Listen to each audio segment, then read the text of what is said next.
He's young. He's fast. A race winner for Prema and part of Ferrari's Driver Academy. Today, we're in the Grandstand with Dino Beganovic.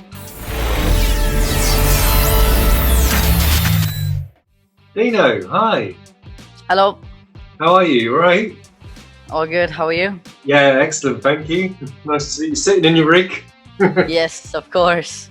So, Italian F4 last season, third in the championship, 2 poles, 4 fastest laps, 1 win, 4 other podiums. I mean, that's an incredible start to your single-seater career.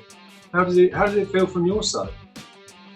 No, it feels really great to finish the championship, especially P3, and to get the top 3 in the championship, which I'm very happy about. And I learned so much last season. I can't really describe how much I learned with words, because it's so much amount I learned. And you can take a really clear example in Imola, which we had two races. Yeah. 2 weekends in Imola. First weekend I put it on pole as the second weekend. But the second weekend just went so much better because I took all the things I did wrong with the first weekend, like the starts, the restarts, the fighting and the consistency in the races. Yeah. To that weekend, and we managed to get my first win and 3 podiums out of 3 races. Yeah, no, I was going around Imola in the Skip Barber last night and iRacing, and it the back end on that car is so sketchy, you know, especially in some of the braking zones. So. But I actually enjoy driving the Skip Barber in iRacing. I absolutely love it. Yeah, it's my preferred weapon of choice. Definitely. Yeah, exactly. On that track, I think it's really good because you can really take the curbs, and it actually feels like quite realistic when you take them, because it doesn't completely jump off and like the F3 car would do when you take the curves. Like, I feel like it's really nice to drive it around there and just hack around with it. So F3 Formula Regional this season then, and you did really well at Barcelona in testing, 5th overall. What's the difference F4 to F3? How did you find the step up? It's also very interesting, the step. The F3 regional has much more downforce than the F4. The F4 doesn't barely have any downforce at all, and all the aerodynamics, which you can feel while driving, and when the wind changes as well, which I didn't think it would affect that much. And when they talk over the radio in F1 that the wind is that direction or that direction, yes. I didn't believe that it could make so much difference, but driving it really did make a lot of difference depending where the wind was going. So I mean, just in terms of that downforce and aerodynamics, I feel like it's a big difference, and you can change so much on the car.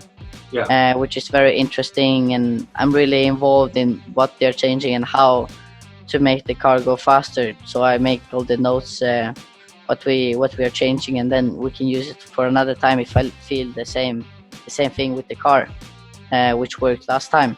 So we can try it now. So also, of course, there's more power in the engine. This year we will be using the Renault engine. Last year they were using the Alfa Romeo. So yeah, just in general, everything is more downforce, more power. It's also heavier, so it feels a little bit more lazy in the turnings, kind of. So yeah, you can really feel like it needs some time to get in the corner, and also physically in the arms, it's a huge difference. And I think most of the drivers in F3 also think that regional is harder than the FIA F3 in the arms. Yeah. I'm presuming is that your target for next season, then the FIA F3? Right now we don't know yet. We take it as it comes, because we see how it goes this season with the results and how I develop through the season, and it all depends on that. Yeah. Actually, because I wanted to ask you about that, because obviously you're Ferrari Driver Academy, which is amazing. And do they set you a target that you have to achieve each year?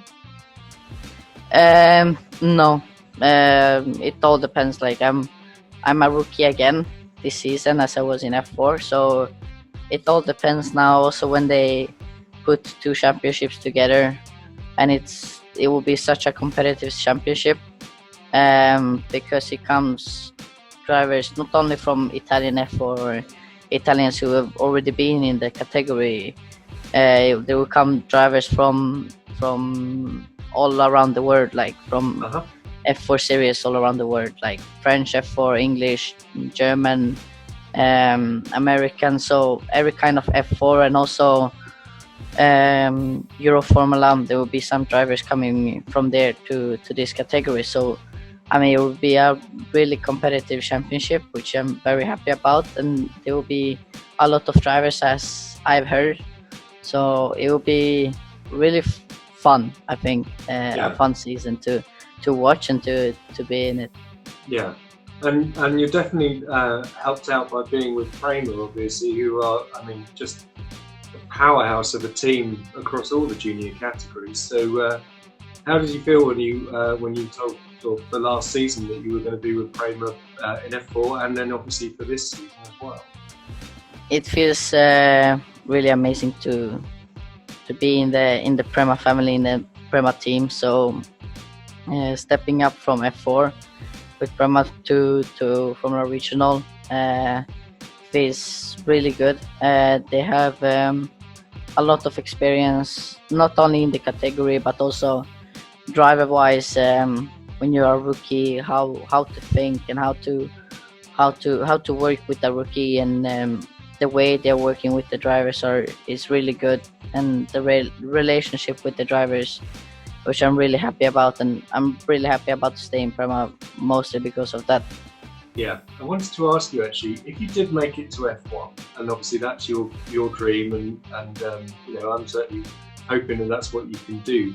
Have you already had any ideas about a permanent driver number? Is there anything sort of like if you had a little daydream going, oh, that's the number I'd choose? Actually, I haven't thought about it, but I've chosen number 7 in Formula 4, and hopefully I will have it this year as well. Number 7.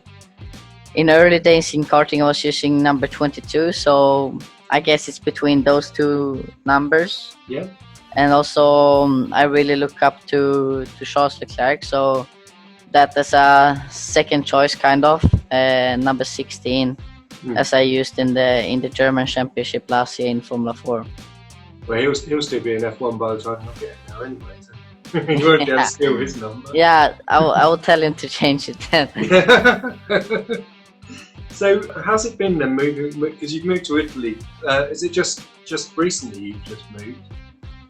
Yeah, mostly it makes it more easy with the traveling and not going back to Sweden after every time, and also with Ferrari, when I have all those activities in Ferrari in the factory, and also with Prema, which are also here in Italy, so I don't need to go so much back and forth. So yeah, mostly because of that, and I'm here with Gianluca and Offer in the same house we live. So oh, fantastic! Oh, that's so cool.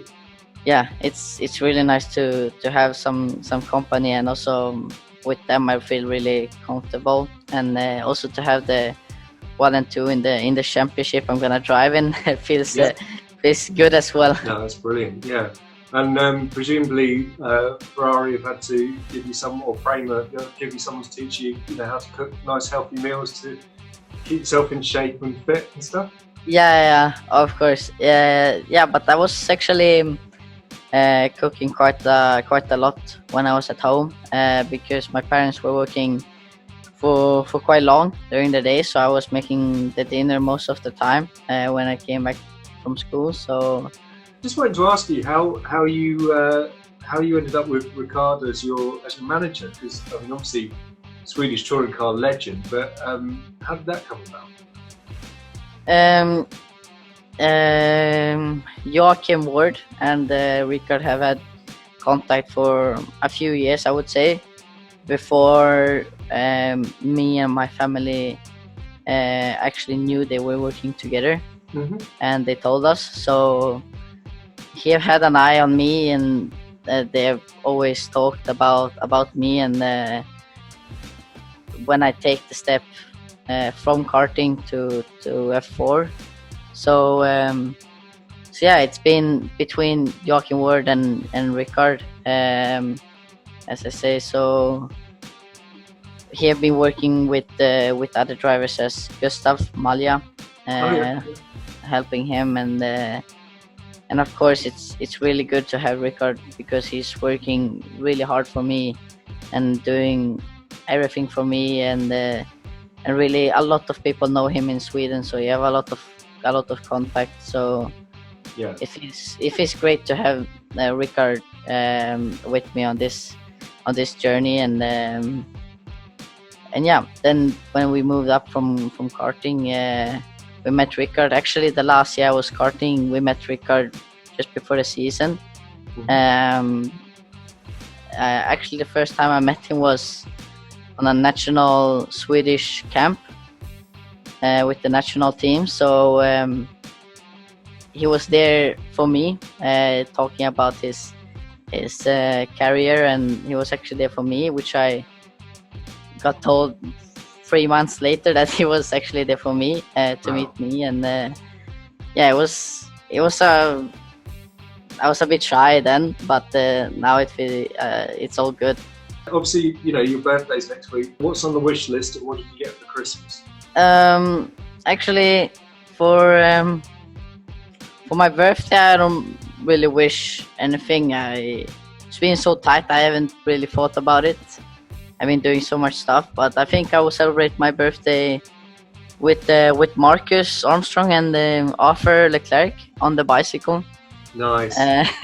So Marcus will take me on a ride, because he really loves doing long rides with the bike, and Ferrari have organized a ride for us. So yeah, I guess I will spend my time on the bike on my birthday, and then we will see what we will do. But yeah.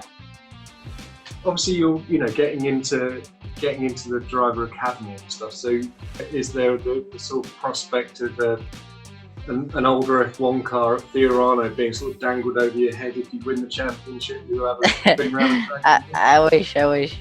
No, but I hope soon. Yeah, just as the progress goes on, I think hopefully there will be opportunity. Yeah.